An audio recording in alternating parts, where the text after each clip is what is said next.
Wakana Gojo has an unusual hobby. He is deeply fascinated by Hina dolls and their creation. However, due to past experiences and due to the fear of being stigmatized as a weirdo, he rather keeps his passion to himself. No, that's an understatement. Because in fact he is afraid of being rejected and laughed at so much that he not only keeps his passion a secret, but also shuts himself off from his peers altogether. Do you feel bad for him?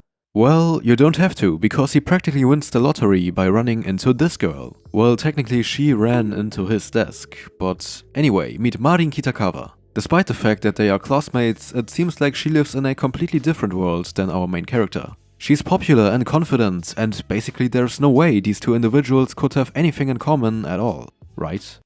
Ha!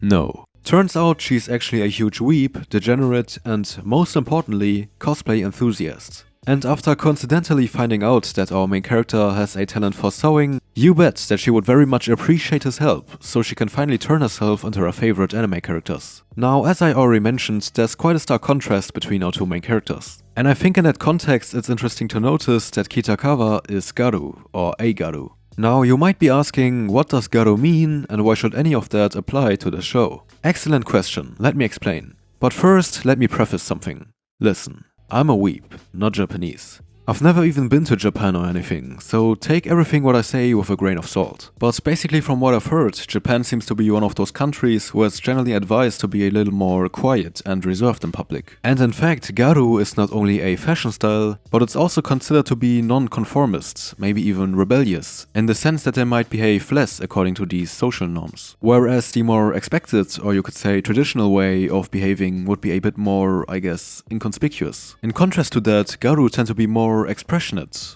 celebrating their identity instead of trying to hide it.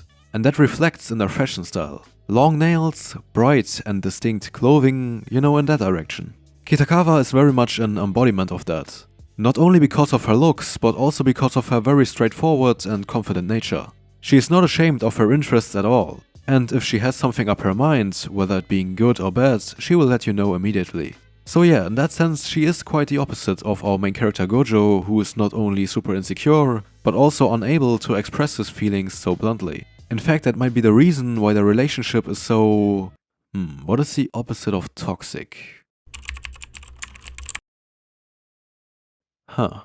In fact, that may be the whole reason why their relationship is so non-toxic, or wholesome, you could say. Kitagawa is so proactive that it just inevitably rubs off on Gojo as well. I mean really, Kitagawa is great, and I get the simping for her 100%. At this point I believe there's a laboratory somewhere where they keep engineering the best possible waifu. You know what, I'm actually convinced that's where all your tax money is going. I mean seriously, there's always that one waifu each season that just takes the internet by storm.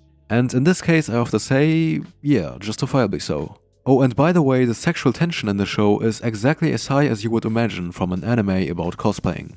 The show is cute and all, but it sure as hell doesn't hold back with the fanservice. However, I would say that in its core, this is definitely a story about self-acceptance and simply doing what you love to do. While I didn't find the execution exactly mind-blowing, I didn't jump off from my seat thinking, oh my god, so you're telling me I should just be confident in my interests, even if they are unconventional? It still kinda struck a chord with me, maybe because, anime fan. As of right now, I'm a bit curious where the show will go from here. Will they just continue to make cosplays for all eternity, or will the show start to focus more on the romance aspect? It's kind of hard to predict these things for me, since so far there isn't really one ultimate goal the show is aiming for, but I guess that is slice of life for you. So yeah, for your seasonal dose of wholesome anime, watch Dress Up Darling. Thank you for watching and goodbye.